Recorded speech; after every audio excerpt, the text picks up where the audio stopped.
Pennsylvania. But to try it, because you don't know exactly how wildlife react to that. They'll assess it next year. They may increase that number. They may decrease that number. They may modify the program. This is one of the elk that inhabits Pennsylvania. Bull elk runs typically about 800 or so pounds. Cow elk, probably about 500 pounds, and they would typically live about the same length of time as a whitetail naturally.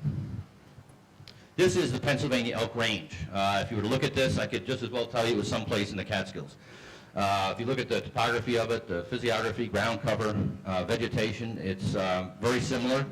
This also is a Pennsylvania elk range. If you look at the lighter areas in the central portion of the slide and also in the upper right, those are actually reclaimed strip mines in Pennsylvania. Reclaimed to brush and meadow, which is very, very important for the elk and other wildlife too. Turkey and a number of other wildlife really thrive in that type of habitat. So the type of habitat management that the Elk Foundation and the state of Pennsylvania does for elk in that area benefits a whole range of wildlife. And that's the same thing that we would anticipate in the Catskills. There's not certainly a lot of abandoned strip mines in the Catskills, but one thing that there are is idle farms, especially dairy farms. So one of the things that we've considered is trying to partner with people that may want to keep threatened land, threatened by development, idle, keep it meadow, keep it natural. And there's things we can do as far as conservation easements that have tax benefits, et cetera, by working with private landowners to provide the habitat for the elk. The Rocky Mountain Elk Foundation becomes really a life partner with the states or federal agencies. Actually, the most recent release they did was the Great Smoky Mountain National Park, which straddles Tennessee and North Carolina border. That was last fall. I think there was 35 elk released there. They're in a multi-year program, a 5-year program, to reintroduce elk to the park. And it's the same thing. They become life partners with whatever agency that they, or whatever state that they're in doing the elk restoration. And they provide technical assistance over the years, some financial assistance. They may partner in terms of a wildlife elk biologist position or things like that. Shot of the Catskills, looking from Slide Mountain over towards Panther Mountain. Again, very similar. The biologists that have looked at the Catskills have looked at the Pennsylvania elk range and other restored ranges, actually, where the Elk Foundation have done restorations in eastern states. Look at it and say there's no reason that elk can't thrive and survive in the Catskills just like they are in Pennsylvania. A couple of differences between the elk, which is actually a member of the deer family, and whitetail is that elk tend to be grazers. They have a preference for lush meadow grasses, whereas whitetail are generally browsers. They prefer woodier plants. That's why you'll see them quite often edge browsing along roadways. But typically every place that a reintroduction has occurred, the whitetail population has not been even measurably or noticeably impacted by the elk. They coexist very nicely wherever there's been a reintroduction. As I said, the elk tend to prefer these type of very, very lush grasses, which cuts down somewhat on the food competition between the two species. But certainly during the winter, if there is a harsh winter, nobody's going to say that there will be no competition, no food competition between the elk and whitetail. But some things that cut that down is the size of an elk. They've got 2.5 foot or so on a deer, whitetail. So they can browse higher. They can get at a food source during the winter that rather whitetail cannot get at. Another thing is that the elk can paw through deeper snow. That generally hampers the whitetail. They lose that food source, that forage in the winter, but that doesn't bother the elk. Another side benefit of that, a slight side benefit, is that by elk doing that, that might open up forage areas for whitetail where they might not be able to get at that forage during a normal winter. There was actually a previous restoration attempt back in the turn of the century. Elk were released by a private concern in the Adirondacks near Racket Lake. That restoration, unfortunately, did not take hold. It was a steadily decreasing population. The last elk from that was killed in mid-1900s. With the failure of that restoration, basically blamed on a couple of things. Very large-scale poaching in the Adirondacks, a brainworm disease that was found in the herd, and also poor habitat. If you notice the time of the century that was introduced and ran became depression time, people ate, so the poaching was certainly a large factor in the Adirondacks. The poor habitat also was because, as I said, the Adirondacks was not natural elk habitat. So to try and introduce them or introduce them to the Adirondacks where they were not was probably not the best idea. This wasn't an Elk Foundation endeavor. Again, it was a private endeavor.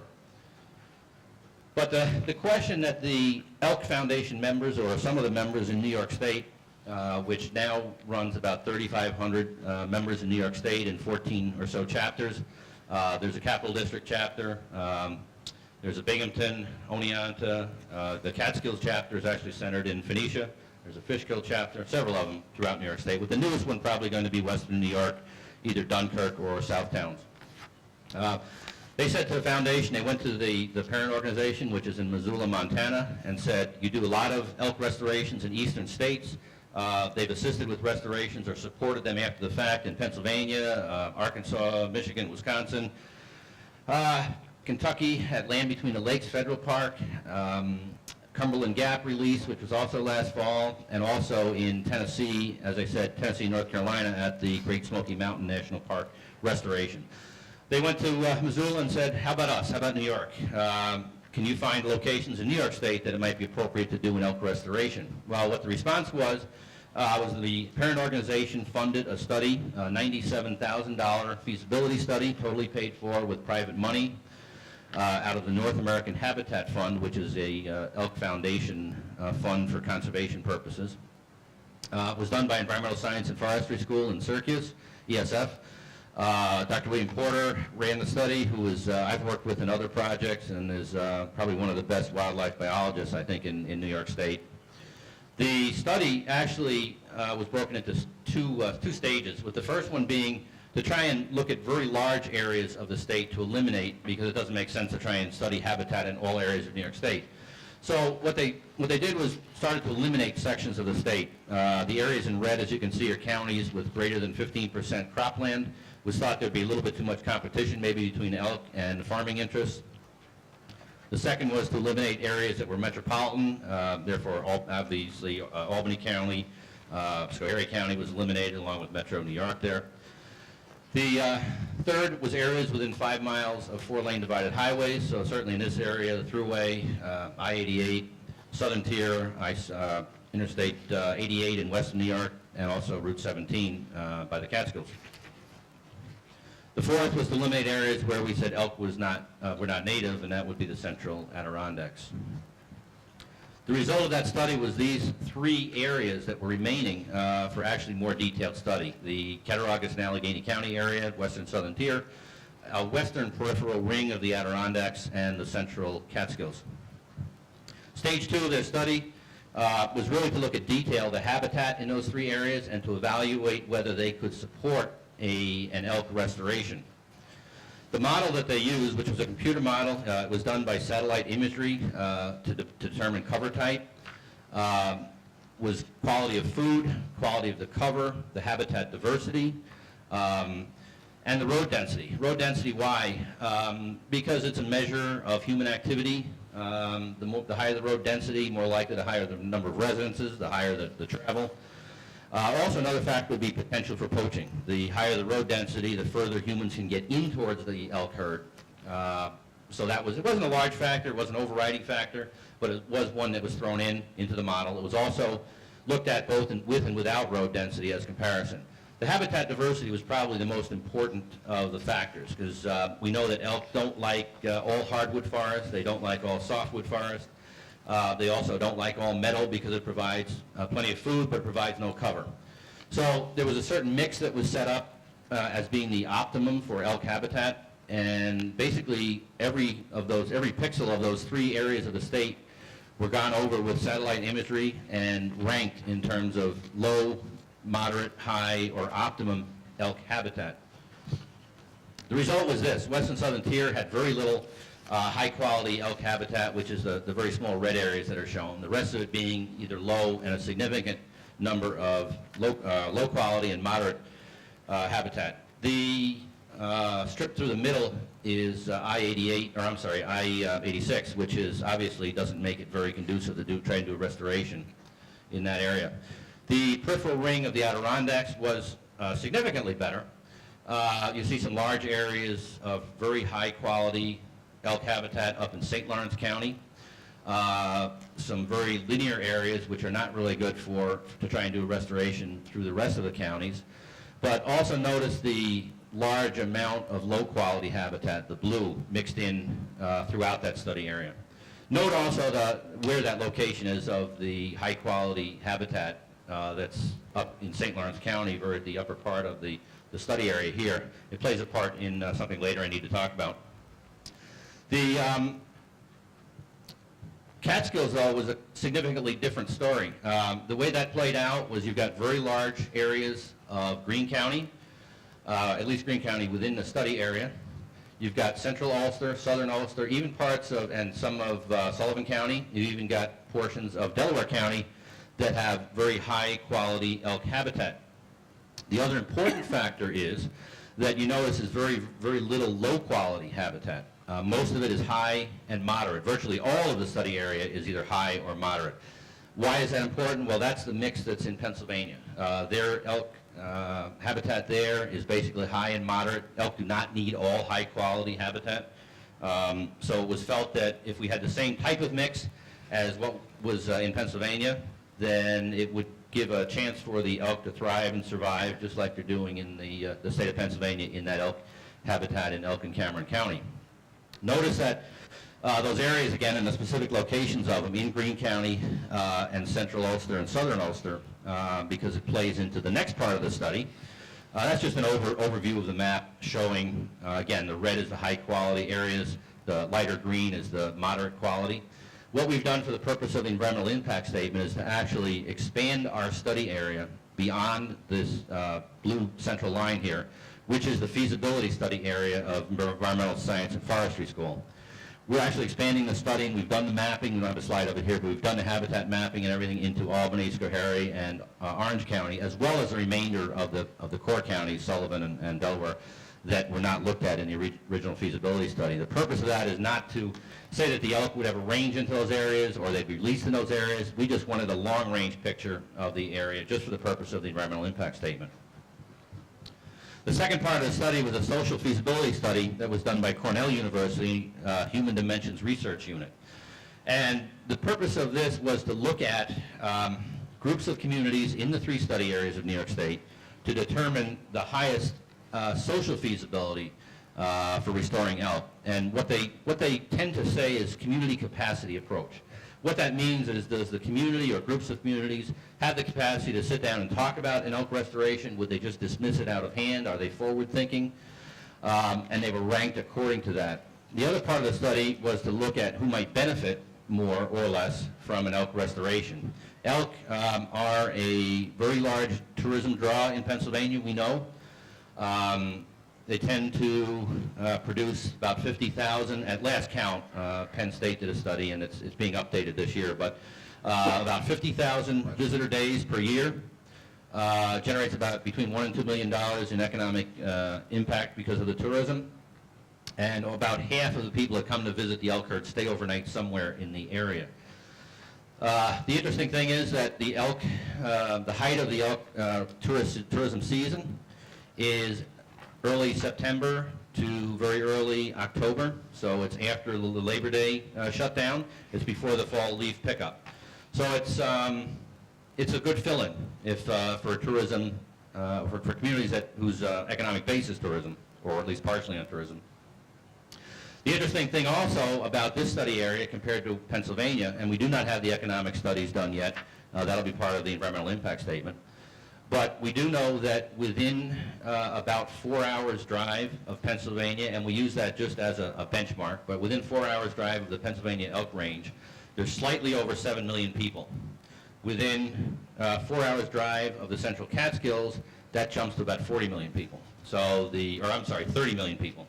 The difference in those two, we just throw out for comparison. We're not making any statements about it, but I think you can probably think about the potential economic benefit if an elk herd was in the Pennsylvania and the spin-off to surrounding communities and counties compared to what happens in Pennsylvania.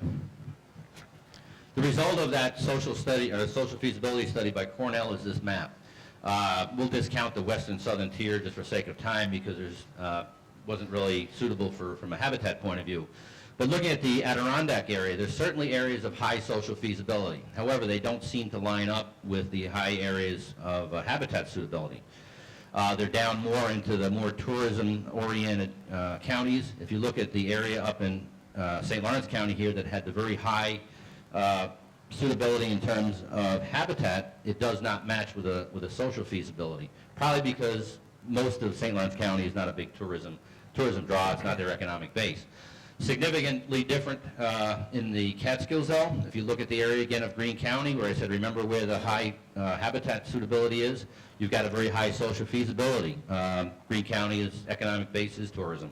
If you look at the central Catskills, or central Ulster County, rather, very high social feasibility. Again, economic base is largely tourism. Central Ulster, southern Ulster, parts of certainly Sullivan County, and even parts of Delaware County that show up in red, it's a little difficult to see there, have the high social feasibility.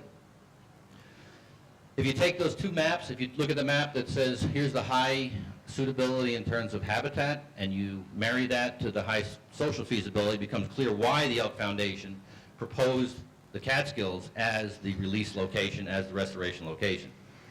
We've heard people say, put elk in the Adirondacks, that's where they belong. It's not really where they belong because they weren't in the high peaks to begin with, plus the social feasibility and the habitat is really not as good as the Catskills.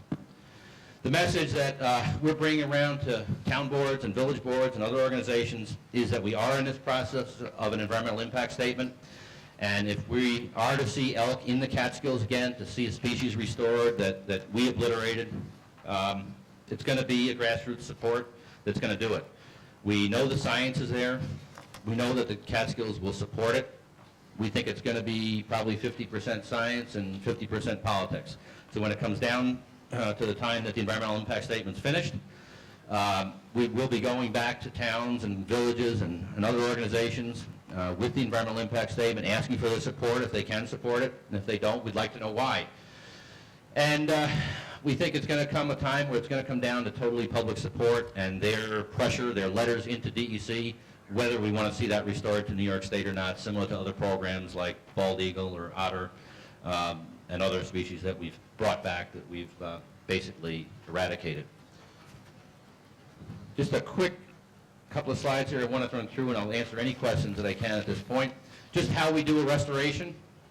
The Elk Foundation has locations for source elk. Typically, they're western or Canadian areas. The most likely source for this restoration would probably be Elk Island National Park, which is in Alberta, Canada. We could also get source elk from the Pennsylvania herd, possibly, from Land Between the Lakes herd, which is, again, a federal park in Kentucky, or maybe even from the Great Smoky Mountain restoration, but being that that's a new restoration, they probably would not want to give up very many animals to move to New York. Again, probably the Elk Island National Park would be the location, but that would be determined and outlined in the environmental impact statement. The elk are quarantined at the source. That would be at the, in Canada, at the national park. They're disease tested.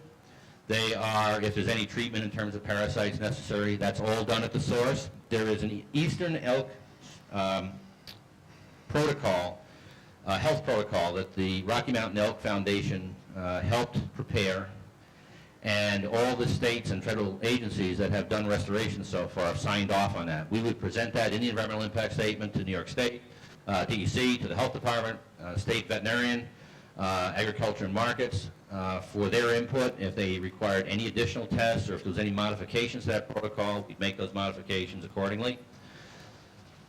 The elk are all tagged. They all receive radio collars with a GPS mode on them, so they're tracked in early years. Very important part of the process is to know what the herd's doing, be able to control the herd, and anticipate any impacts so that they can be eliminated before they happen, hopefully. While that's happening, a soft release area is constructed, basically 3 to 5 acres. And again, if we have one release site or 2 release sites, we'd have separate holding pens. In that, the area we look for is one where hopefully naturally everything the elk need is present. That would be food, cover, water. If not, it would be artificially provided, but that's generally not the preferred method. The restoration sites will be well away from human activity, generally guarded 24 hours a day. We don't want the elk disturbed during this period. The elk are then brought cross-country, generally in modified horse or cattle trailers, quite often by volunteers, usually by volunteers.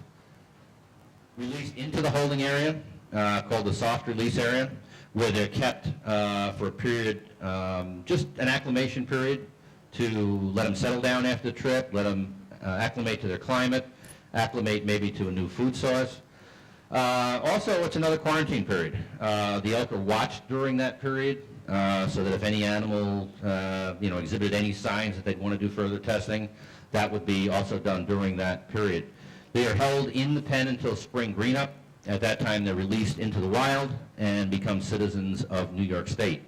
The interesting thing that Pennsylvania has found, as I said earlier, that the elk tend to, once they have the things that they need and like, they tend to stay there and not move very far. What happens in Pennsylvania in their trap and transfer program to expand them into the 800 miles is they're doing the same thing, a soft release. And once spring greenup occurs and they slit the fence open and the elk are released to the wild, they typically take off, they'll move 5, 8, 10 miles, whatever. And the interesting thing though is because of the GPS mode, they're tracking them, and they tend to come back. They come back to their soft release area because they are used to it, they know what's there, they know the food source, they know the cover.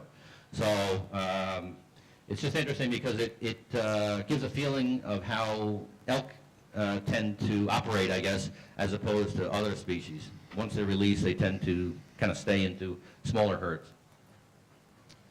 That's the presentation. Be glad to answer any questions about either the environmental impact statement or the release.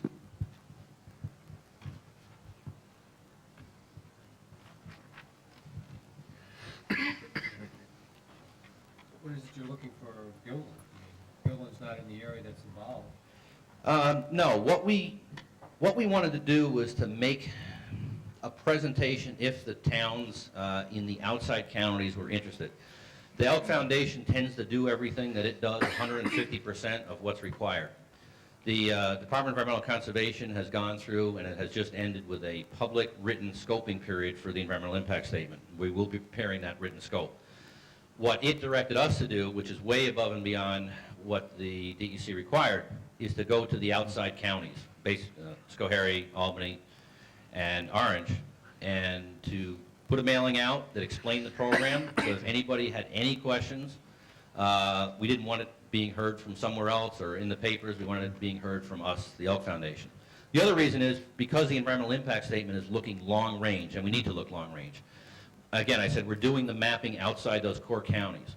There is always a chance, when you're talking about wildlife, that there could be a stray animal that might head off in some direction. So if there was any chance of that happening, we wanted to make sure that we went to those counties, those towns ahead of time to involve them in the process if they had any concerns that they wanted to factor into the environmental impact statement. So even though the scoping period is over, the written scoping period, we're doing these presentations, and the literature's gone out so that I'm here to listen to any questions or concerns to make sure they're factored into the EIS. That's the sole purpose of us being here tonight, really. You have a web page, why don't you give it out to the people on TV so they can contact you? Yeah, there are two web pages. The one is the Rocky Mountain Elk Foundation web page that we can find the information on the New York project specifically is www.rmef.org/pny.htm. That is the web page that has the project information for the specific New York restoration. The main Rocky Mountain web page, which we can get general information about the foundation, is www.rmef.org. We are also in the process of putting together a New York project web page. And that web address, although it's not up right now, we expect within the next probably 2 weeks that will be up, and we'll have all the project information for this specific project here, is www.nyelk.org.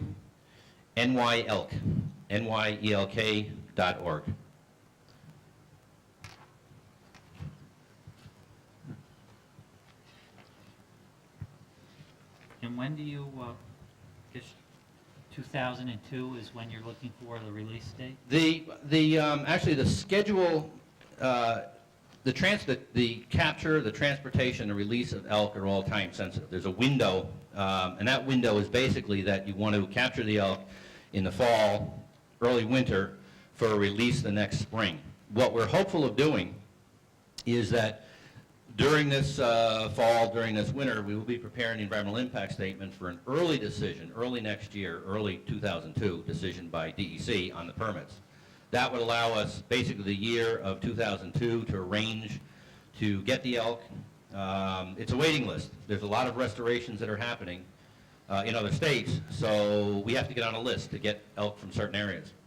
And that would give us the opportunity to get elk next, not this fall in 2001, but get elk the fall of 2002 for a release to the wild in spring 2003.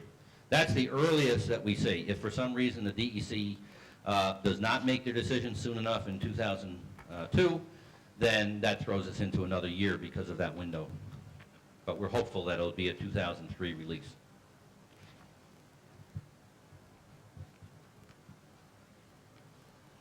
Again, on the literature is my email address, email addresses for the Northeast Regional Director, Dave Kellner, and also a telephone number for the DEC project manager for this elk restoration project.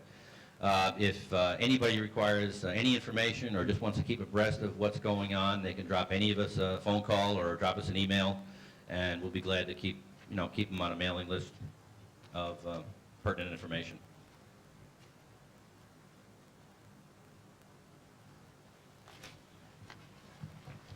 Appreciate your time. Well, thank you very much Okay. for the presentation. Okay.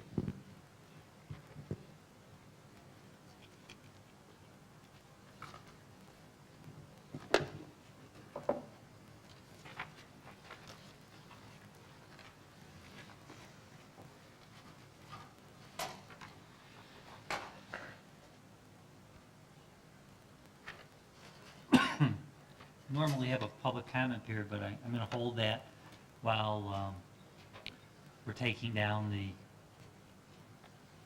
slide projector. And we'll go to number 1 on the agenda, which is to consider awarding bids for the sale of surplus equipment to the highest bidders per the memo of the Superintendent of Water and Wastewater Management. We have bids for surplus of equipment of a loader from Hazelton, Mount Laurel Enterprises, in the amount of $3,879. A 1989 dump truck to Gail Luskin for $2,300. A 1987 pickup to Ross Environmental for $337. And a MIG welder to Gail Luskin for $300.